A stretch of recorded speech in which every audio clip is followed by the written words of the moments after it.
Dahil wala naman akong kakilala dito sa Paris, bukod sa ilang hindi ko kaklos na relatives, tsaka ang dalawa kong kapatid, si Liam ang laging kasama ko.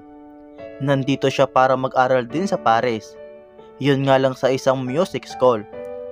2 taon siya dito. Ako naman, siguro mahigit 4 na taon pa ako dito. Yun ay kung makakaya ko. Milya-milya na ang layo ko. Halos light years na nga. Pero bakit walang pumapasok sa utak ko kundi lahat na ang nangyari? Mali ba yung desisyon ko? Iniwan ko ba talaga si Wid na warak-warak ang puso? Ano? Kasi sa ngayon, yun lang ang laging laman ng otak ko. It's been 2 weeks rin na. Wala ka pa ring muskets? Umupo si Liam sa damong inuupuan ko rin. Kaharap ko yung mga batang naglalaro at mga patong tumutukan ng breadcrumbs. Dat-dak. Tumutuka-tuka siya at kumikislot. Naaalala ko tuloy yung native chicken na dala ni Wid sa gym noon. Buhay pa kaya ayon? Nakalimutan kong itanong sa kanya kung anong ginawa niya sa kawawang manok. Wala naman siyang manok sa loob ng apartment niya. Naisip ko din ang kabuuan ng apartment niya. It was sober. Walang arte. Simpleng-simple. Nilagyan ko nga ng bulaklak isang araw habang nagre-review kami para sa finals. Hey Rina! Kumaway si Liam sa harap ng mga mata ko. Nabunutan ako ng tinik at bumaling sa kanya. What? Ang sabi ko, araw-araw tayong nandito pero wala ka pa rin nai-sketch. Hindi ka ba mahuhuli sa klase niyan? Napalunok ako. Naapektuhan pa yata ang passion ko sa mga iniisip ko. Sinubukan kong mag-sketch ng isang tao. Bitter. Ngumisi si Liam nang nakita ang pagsisimula ko. Ilang sandali pa ang nakalipas, nilagyan ko ng buhok yung outline ng lalaking nidodrawing ko. Nanginig ang kamay ko nang narealize ko kung kaninong buhok ang nilalagay ko. It was his dark messy hair, his perfect shape and angle jaw. Huminga ako ng malalim at tumigil sa pag-i-sketch. Clothes for men? Tumawa si Liam. Type mo rin yon? Pwede ka bang stylist ko? Ngumisi ako pero naasiwa ako sa ginawang sketch. Sa oras na malagyan ko ito ng kahit mataman lang, alam ko na agad na mamumukhaan ito ni Rosen. Pero bago ko ito iwan, nilagyan ko muna ng isang permanenteng bagay na nakapagpapaalala sa kanya hanggang dito. Dimple? Tanong ni Liam nang nakangisi. Hey, is that me? Inayos niya ang buhok niya. My hair's not that misery na. Humalakhak siya. Ngumisi ako. Mas mabuti na rin sigurong isipan niyang siya ito kaysa naman manghula pa siya at aabot pa sa mga kapatid ko ang kabaliwang ito. Nagsimula ulit akong mag-drawing at ngayon, mas naging malinaw na sa akin ang lahat. Daham, yun pala. Isang sulyap ko lang pala sa alaala o mukha niya, saka pa ako mai-inspire. Rina! Tawag ni Mami nang bumisita sila sa kondo. Po? Kumusta ka dito? Tanong niya at umupo sa kama ko. Okay lang po. Nagpatuloy ako sa paglalaro ng Candy Crush. Are you happy? Natigil ako sa paglalaro at napatingin sa mga mata niya. Happy, Mami. Of course, this is my dream. Ngumiti siya.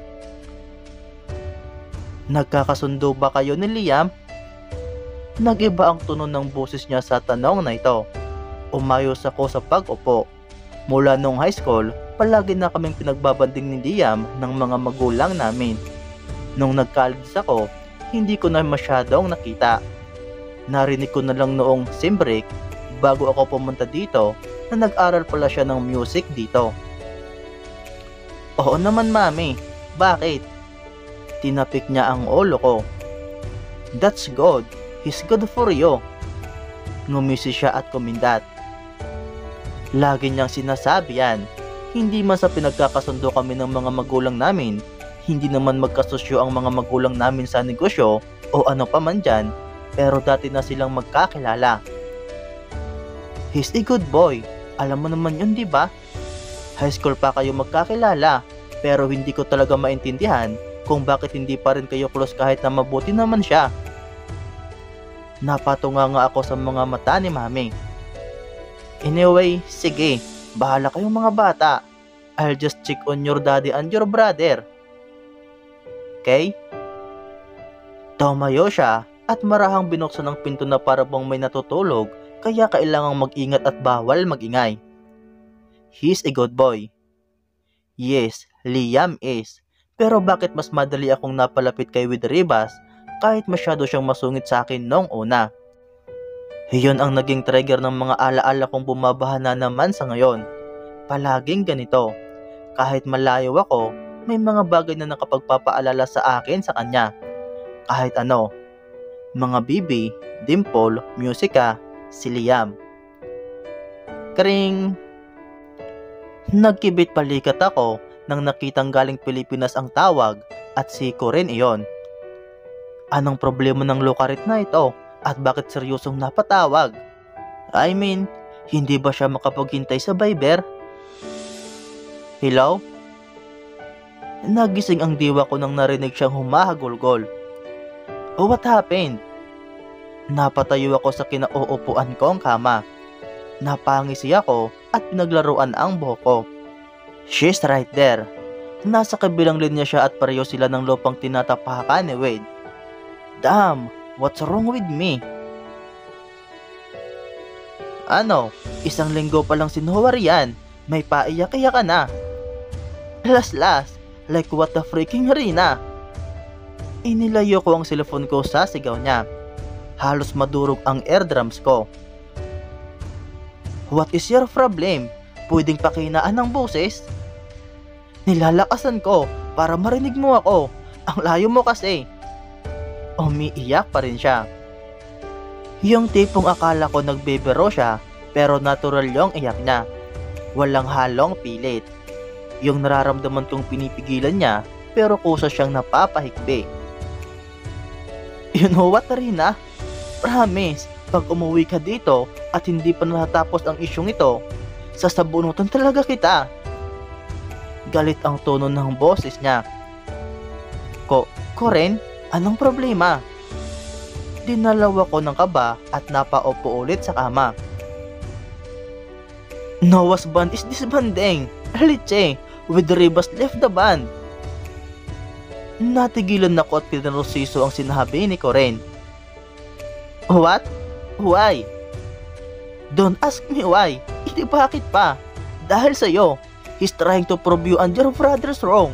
Noah is devastated. Hindi ako makahinga habang dinidinig ang tuliro at nauutal niyang boses. Ngayon pang malapit na yung offer nila. Nawala na naman yung offer kasi wala silang vocalist. I'm afraid they will never find someone as good as him, Rina. I want to say no. Kaya pa nilang maghanap ng iba. Hindi pwedeng mawala ng pag-asa si Noah. But I'm also afraid that I can never find someone to replace him. In her. Sumakit ang dibdib ko. Naiiyak ako pero ayaw tumulo ng luha ko. I think this is the worst feeling I've ever felt. Yung nasa kalagitnaan ka lang ng pag-iyak at hindi pag-iyak. Na sana umiyak ka na lang para mailabas mo yung kirot sa puso mo. Pero hindi siya lumalabas. Parang tinutorture niya lang ako. Para bang sinisisi ako ng mga luha ko sa ginawa ko sa amin ni Wade. Noah can sing, Corinne. Pwede siyang vokalista. You know him. Hindi siya mahilig makipagkaibigan sa mga fans. Hindi tulad ni Wade, nanginingitian lahat. At alam nating lahat na complete package si Wade. Gwapo, talented, at charismatic. You can't deny that. Humikbi pa siya lalo. Yun ang nagpapalago ng fans nila, Rina. Hindi mo ba napansin? Nung si Stan pa ang vocalist, binigyan sila ng 2 years bago makapag-album under that label. Pero nung naging si Wade na, ngayong taon nag-ad. But, what now, Rina? Kumunot ang noo ko. Umiling ako kahit hindi naman ako nakikita ni Corinne. No, I'm not the reason for all this. Impossible. He can't be in love with me that much. He can't just give up his dream just because. Tinakpan ko ang bibig ko dahil sa wakas ay lumalabas na yung bukol sa lalamunan kong kanina pa bumabaghabag sa akin. Mabilis at malakas ang pagtulo ng luha ko. Kinagat ko na lang ang nakakuyom kong kamay para mapigilan ng malakas na paghikbi. Gusto kong umuwi at harapin siya ulit at pakinggan ang mga sasabihin niya at maniwala sa kanya at yakapin siya. Halikan siya, ikulong siya sa yakap ko. This is a big joke. He already did, Rina. Ngayon, na-prove niya na ba sa iyo? Corinne! Humikbi ako. Corinne, tapos anong mangyayari sa kanya? Uuwi na ba siya ng Alegria? Mag-aaral pa rin ba? Pwedeng paki-research naman. Para saan pa, Rina?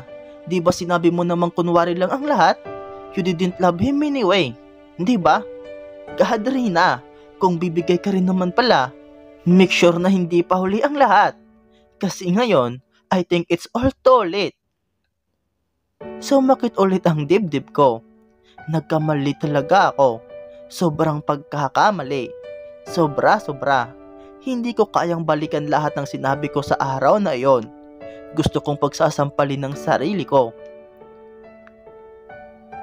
Ngayon, panindigan mo yung desisyon mo, Rina.